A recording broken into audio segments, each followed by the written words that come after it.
The Detroit Tigers in 2022 had a record of 66-96. Wasn't a great season for them.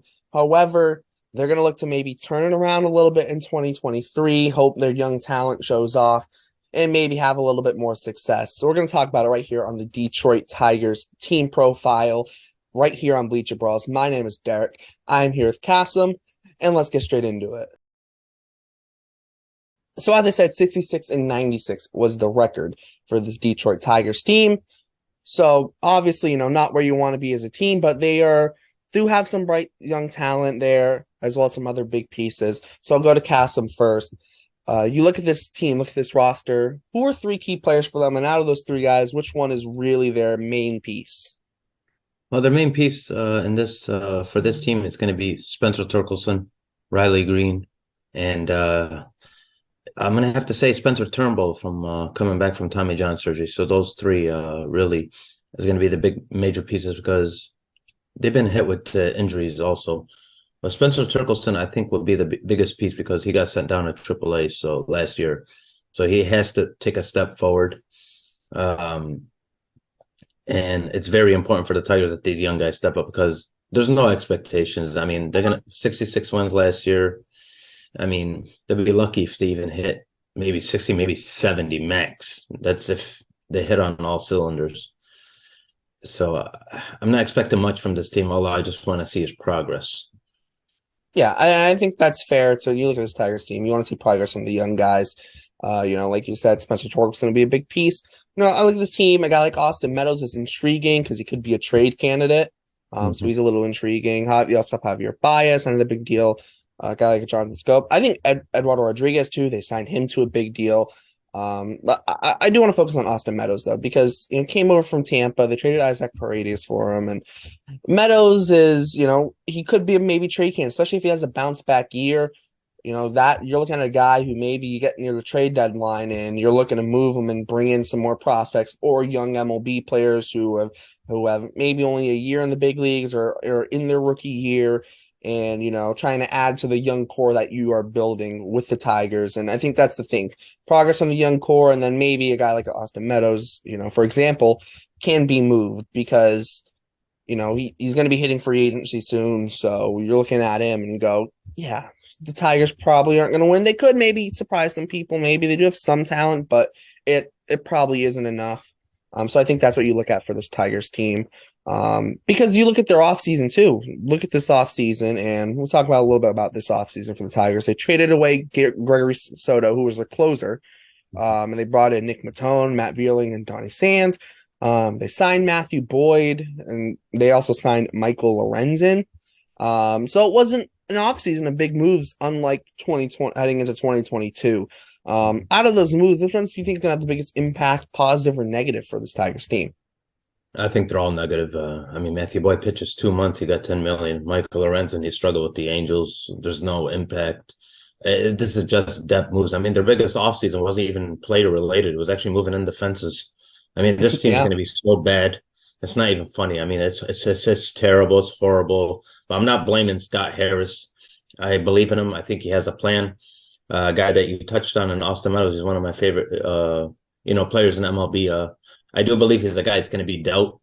So we're hoping of a bounce back year after mental health issues he had, injuries. Hopefully he can come back. He's a perfect trade candidate for teams that need a left fielder or outfielder. Austin Meadows is that person. He could hit you 30 home runs, 100 RBIs if he's healthy and his game is back to top form. Austin Meadows is a great piece. Just like you were saying with Gregory Soto, they traded him, Joe Jimenez, another two bullpen pieces, but they got prospects for him. So I'm not, like I said, I'm not high on the guys that they got back, but it's just for their near future. Like I believe the pitching staff is 1 year, 2 years away. When everybody comes back and they're healthy, I believe they're 1 year or 2 years away where the pitching staff and the bullpen is going to be their strength. It's just a matter of what they're going to do on offense because no offense, their offense is pitiful. It's garbage.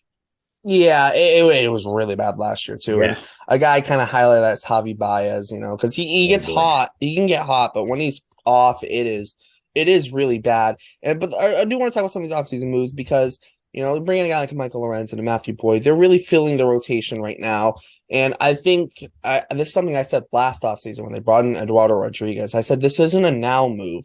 You're bringing an Erod to eventually be your 3, maybe your 4, to help support these young guys as they grow and eventually take over that 1 and 2 spot in that rotation, and maybe even the 3 spot and bump them down to the 4 spot, because they do have some pretty good young arms in Detroit.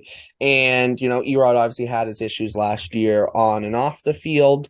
So me as a Red Sox fan, him being a former Red Sox, and me just being a fan of baseball, hope they can get back to his best.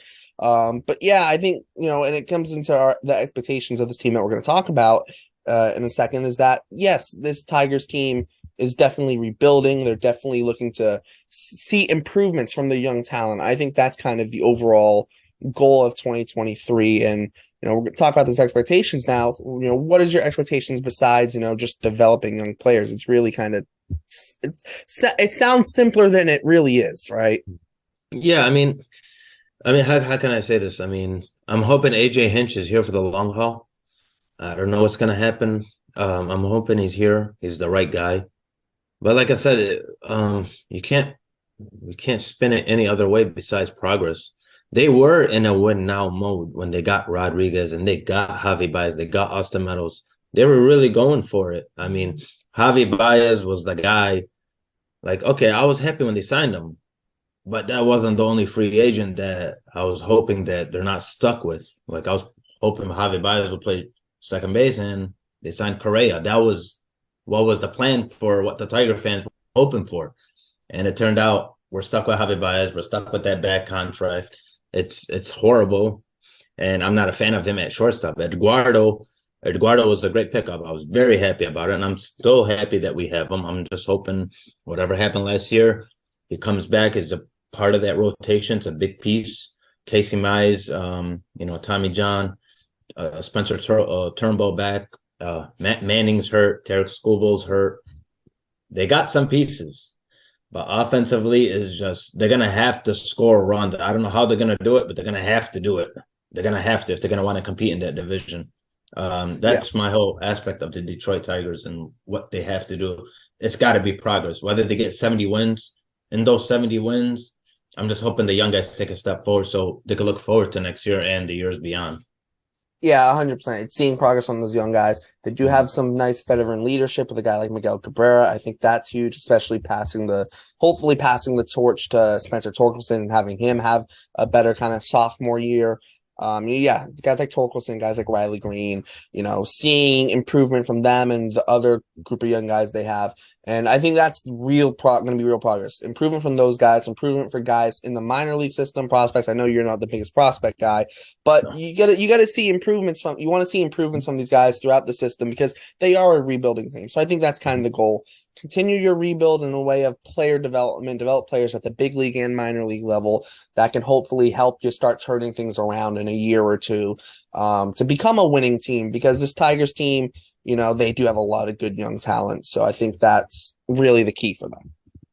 Well, yeah, that's true. But according to the rankings of the prospects, it's ranked last. So, well, a lot of their prospects have graduated, and that's why I say player development in both the major leagues and minor leagues. Well, that's where Scott Harris comes in. He's known for developing analytics. He's an analytic guy. He's going to try to develop as much as young players, and that's the only way they can go. Even if they dish out money, does people really want to come here? The only way they're coming here is if they give them out big money, but I think they're just going to go another route. It's rebuilding. Al Avila really he messed this up real bad, and Tigers are going to have to dig out of the hole. And it's not. There's no happiness going into this year. It just look. I'm hoping Turkelson does it. I hope Riley Green does it, but when you got Jonathan Scope, that's just bad. And you have Javi Baez, Miguel Cabrera, that's it. He's done. I like Eric Haas. Akil Baddoo, nothing. So they got to do something. Something, just something. Yeah, you got to see improvements, like you said. You Yeah. got to see improvements from that team, and I think that's a good place to wrap this thing up. Actually, let's see improvements from this Detroit Tigers team. Tigers fans, let us know your thoughts in the comments if you're watching. Let us know your thoughts on this team and the future of them too. Make sure to check out all our links in the description: the Bleacher Brawls website, podcast, Instagram, and Twitter, plus all the crew's Twitters. The first link in the description will be the playlist with all the team profiles. Whether you're catching this just as it goes up or a little bit down the road, you'll be able to see all the ones that we've done in that so far that are already uploaded in that playlist. Like, subscribe, hit the notification bell so you know if I whenever we post. And for Kassem, my name is Derek. Thanks for tuning in to our Detroit Tigers team profile here in Bleacher Brawls, and we'll see you next time.